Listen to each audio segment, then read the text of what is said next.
India market invest মাইন্ডসেটে আপনাদের স্বাগত। যা চ্যানেল নতুন এসেছেন তাদের হলো প্লিজ চ্যানেলটাকে সাবস্ক্রাইব করবেন, লাইক করবেন, বেল আইকনটা প্রেস করবেন, তার সাথে অল বাটনটা প্রেস করবেন, নোটিফিকেশন সঙ্গে সঙ্গে আপনাদের কাছে গিয়ে পৌঁছাবে। জিও ফাইন্যান্সিয়াল সার্ভিস দেখলে দেখাবে, জিও ফাইন্যান্সিয়াল সার্ভিস কিন্তু এখনও পর্যন্ত 5% মতন একটা ভালো আফসাইড মুভমেন্ট দেখাচ্ছে।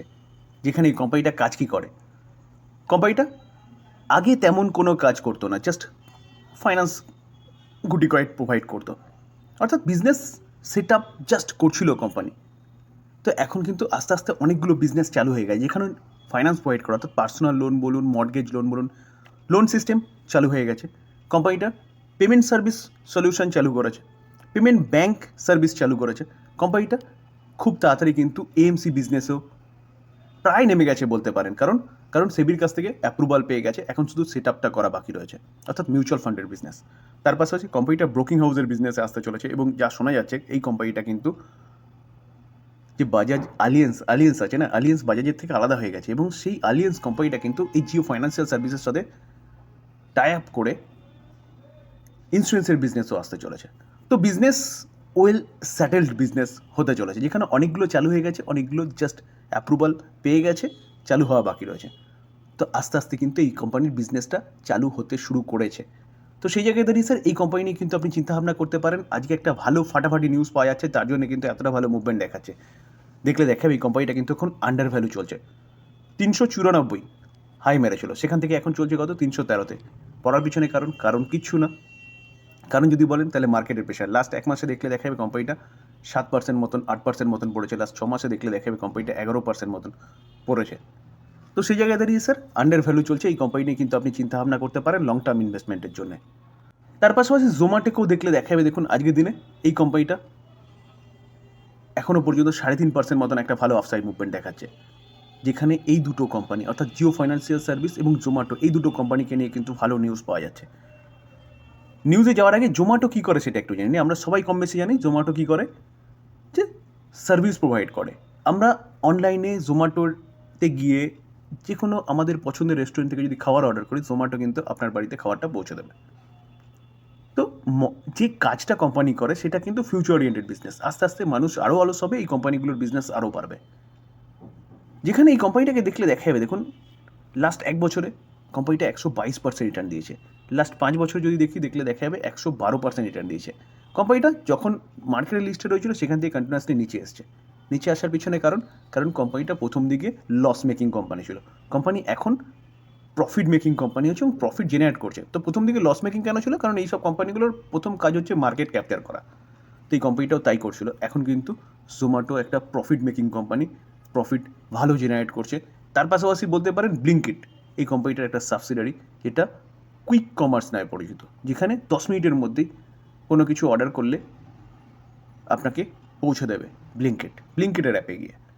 তো সেইখান থেকে কিন্তু কোম্পানির বিজনেস আরও বাড়ছে। তো এই দুটো কোম্পানি বিজনেস নিয়ে আলোচনা করলাম, চলুন এবার নিউজ কী পাওয়া যাচ্ছে সেটা একটু দেখি। স্যার নিফটি ফিফটিটা কি?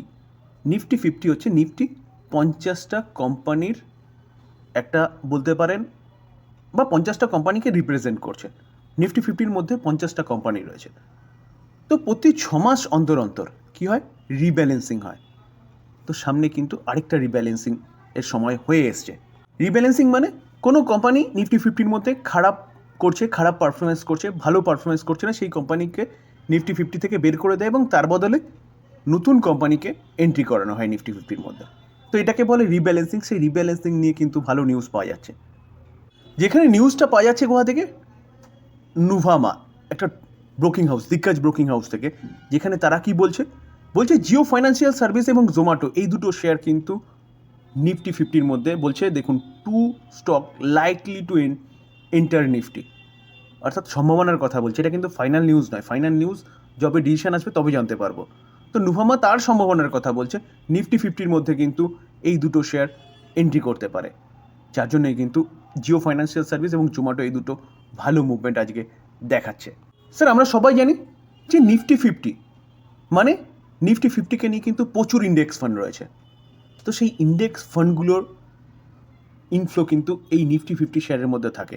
তো জোম্যাটো এবং জিও ফাইন্যান্সিয়াল সার্ভিস যদি নিফটি 50-র পার্ট হয়, তাহলে সেই ইন্ডেক্স ফান্ডগুলোর থেকে কিন্তু প্রচুর পরিমাণে ইনফ্লো এই কোম্পানি দুটোর মধ্যে আসতে পারে।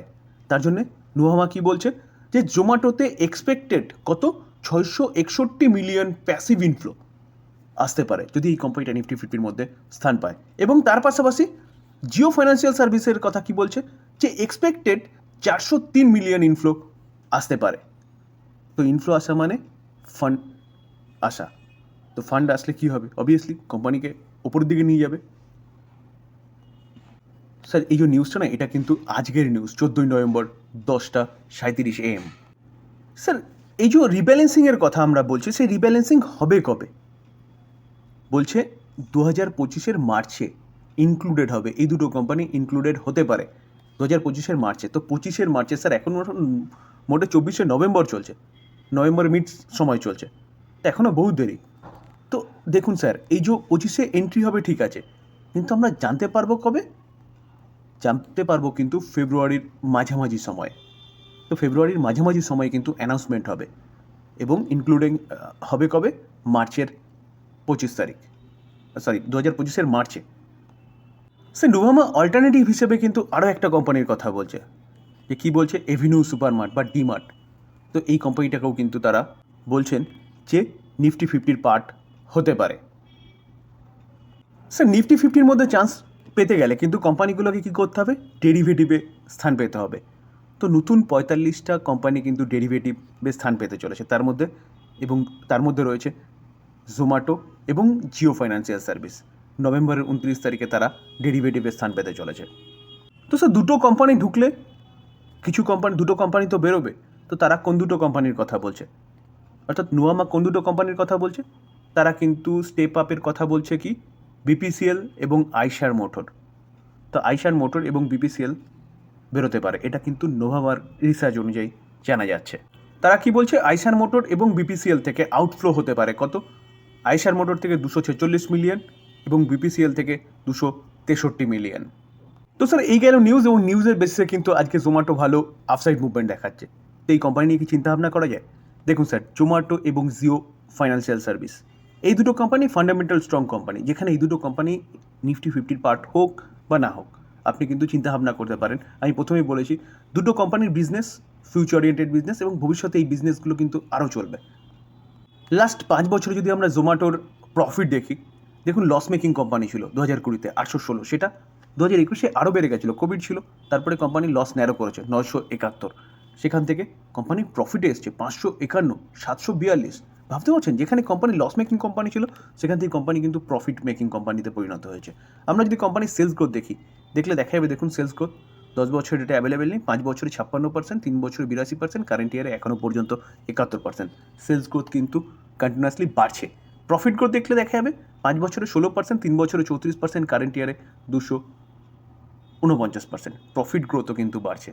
তো সেই জায়গায় দাঁড়িয়ে বলা যেতে পারে কোম্পানি কিন্তু বিজনেস ভালো করছে, যার জন্য সেলস গ্রোথ বাড়ছে, প্রফিট গ্রোথ বাড়ছে, এবং আমরা দেখলাম এই কোম্পানি লস মেকিং কোম্পানি থেকে প্রফিট মেকিং কোম্পানিতে পরিণত হয়েছে। শেয়ার হোল্ডিং প্যাটার্ন দেখলে দেখা যাবে সেপ্টেম্বর 2024 প্রোমোটার 52.53% স্টেক হোল্ড করছে, domestic institution invest 17.32% stake hold করছে, পাবলিক 28.86% স্টেক হোল্ড করছে। তো স্যার এফআইআই অর্থাৎ ফরেন ইনস্টিটিউশন ইনভেস্টার নেই, আদার্স রয়েছে 1.27%। তো স্যার ডিআই কিন্তু কন্টিনিউয়াসলি তার সংখ্যা বাড়াচ্ছে, স্টেক সংখ্যা বাড়াচ্ছে। তো শেয়ার হোল্ডিং প্যাটার্ন ঠিকঠাক আছে বলতে পারেন। তো স্যার লং টার্মের জন্য কিন্তু আপনি চিন্তাভাবনা করতে পারেন। এই কোম্পানি নিয়ে ব্রোকিং হাউস রাও পুলিশ এবং এই কোম্পানিটা কিন্তু ভালো টার্গেট দিয়েছে। মার্কেটের প্রেশারের জন্য কোম্পানিটা নিচে এসছে, নয়তো কিন্তু কোম্পানিটা ভালো মুভমেন্ট দেখিয়েছিল, 298 চলে গেছিলো, সেখান থেকে এখন চলছে কততে? 268-তে। তার পাশাপাশি স্যার আপনি জিও ফাইন্যান্সিয়াল সার্ভিস এই কোম্পানিটাও কিন্তু রাডারে রাখতে পারেন। এই কোম্পানিটাও ফিউচার ওরিয়েন্টেড বিজনেস করছে, যেখানে এই কোম্পানিটার বিজনেস কিন্তু জাস্ট শুরু হচ্ছে। রিলায়েন্স গ্রুপের একটা পার্ট বলতে পারেন, মুকেশ আম্বানি কোম্পানির মালিক। তো মুকেশ আম্বানির বিজনেস করার স্টাইলটাই কিন্তু অন্য। খুব তাড়াতাড়ি কোম্পানি কী করে, মুকেশ আম্বানি মার্কেট লিডার হয়। তো এই জায়গায় দাঁড়িয়ে কিন্তু এই কোম্পানিটাকে নিয়ে সেরকমই চিন্তাভাবনা করছেন মুকেশ আম্বানি। স্যার ফান্ডামেন্টাল দেখার কিছু নেই, কারণ কোম্পানির বিজনেস এখনও পর্যন্ত স্টার্ট হয়নি, জাস্ট স্টার্ট হয়েছে। তো সেই জায়গায় দাঁড়িয়ে আলোচনা এই পর্যন্তই। কোম্পানি দুটো কিন্তু ভালো ফান্ডামেন্টাল স্ট্রং কোম্পানি, আপনি চিন্তাভাবনা করতে পারেন লং টার্ম ইনভেস্টমেন্টের জন্য। আর তার পাশাপাশি যদি কোম্পানি নিফটি ফিফটির পার্ট হয় তাহলে তো সোনাই সোহাগা। ডিসক্লেমার দিয়ে রাখি, কোনো বাই রেকমেন্ডেশন নয় স্যার। কোম্পানিগুলো ভালো কোম্পানি, ভালো নিউজ পাওয়া যাচ্ছে, সেগুলো আপনাদের সামনে তুলে ধরার চেষ্টা করলাম, একটু আলোচনা করার চেষ্টা করলাম, টোটালটাই লার্নিং পারপাস। বাই করবেন, নিজে অ্যানালাইসিস করবেন বা আপনি আপনার ফাইন্যান্সিয়াল অ্যাডভাইজারের সাথে কথা বলে নিয়ে তারপর করবেন। আলোচনা এই পর্যন্ত। যদি ভালো লাগে, যারা চ্যানেল নতুন এসেছেন তাদের প্লিজ চ্যানেলটাকে সাবস্ক্রাইব করবেন, লাইক করবেন, বেল আইকনটা প্রেস করবেন, তার সাথে অল বাটনটা প্রেস করবেন, নোটিফিকেশন সঙ্গে সঙ্গে আপনাদের কাছে গিয়ে পৌঁছাবে। থ্যাংক ইউ, ভালো থাকবেন।